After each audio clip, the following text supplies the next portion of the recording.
Okay, so Saturday evening, first day of tryouts is completed.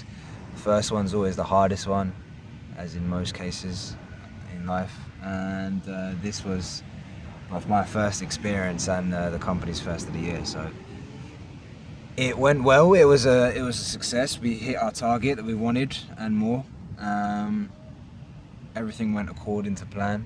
It was good to see some faces to the names that we would see on a daily basis popping through our sign-out sheet. So definitely some good players within our sights now that can strengthen our squads. So for both age groups, we ran from U8 through to U16. Some teams had less numbers, so we had to combine. But then there was others where there were so many people.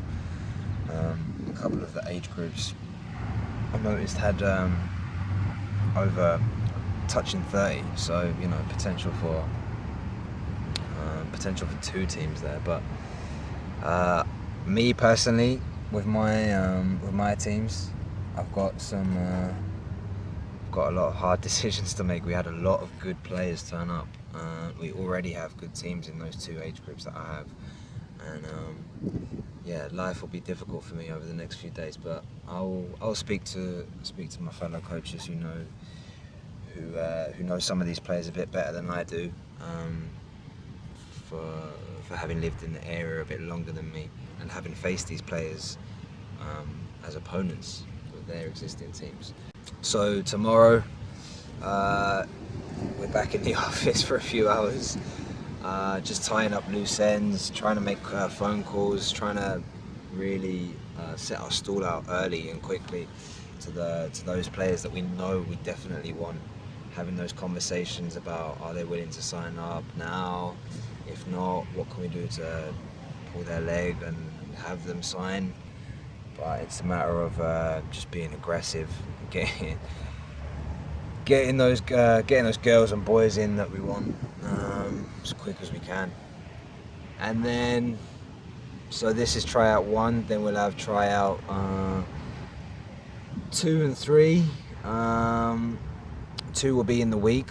That's a smaller affair. That's only an evening, so it's not as long. But then tryout 3 will be again on a Saturday, so it's another long day, all dayer, kind of a 12-hour commitment. And then I believe we have one final one after that Saturday at the start of the week after. So plenty going on. Lots of decisions to make, lots of conversations to have, lots of new people to meet. It's strange. It's kind of like there's a huge sales element to this that's very serious, because your whole kind of season depends on this. If you don't get the players in that you want, I don't want to say stuck, but you are left with a certain group of players. So it's really in your hands and in your best interest to do what you can to make sure that you get those players in that you want. So for me, I'm not, I would say, the most naturally gifted at selling, but it's something I've been starting to add to my skill set, learning through just observation of others who are better than me.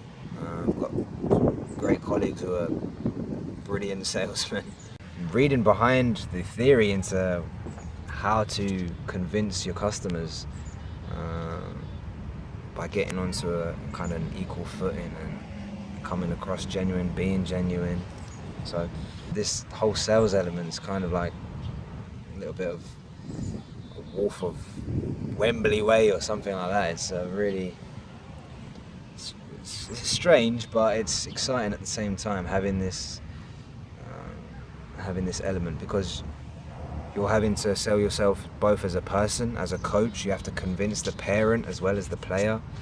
You have to sell your vision, and this can be both before and after they've seen you coach. I mean, parents, they sit on the sidelines at these tryouts and they see you from afar, but with the teams that you take, you're not coaching, you're not leading the session. The other boys step in and take it. So your job is really to just walk around with a clipboard making notes and evaluating. So the parents really don't see you coach. So it's all about your communication and what you're giving to the parents and the players. So all the small interactions, both in person, on the phone, email, they have to be tight, they have to be very clean and to the point and end with a happy ending. So I'd say my text writing, like my email game is good right now. That's strong, and I'm comfortable, very comfortable in face-to-face situations. But it's strangely my phone phobia that's kind of getting in the way sometimes. It's delaying things on my end. So I've had to kind of suck it up and just man up and start kind of dialing up strangers, people that I'm not,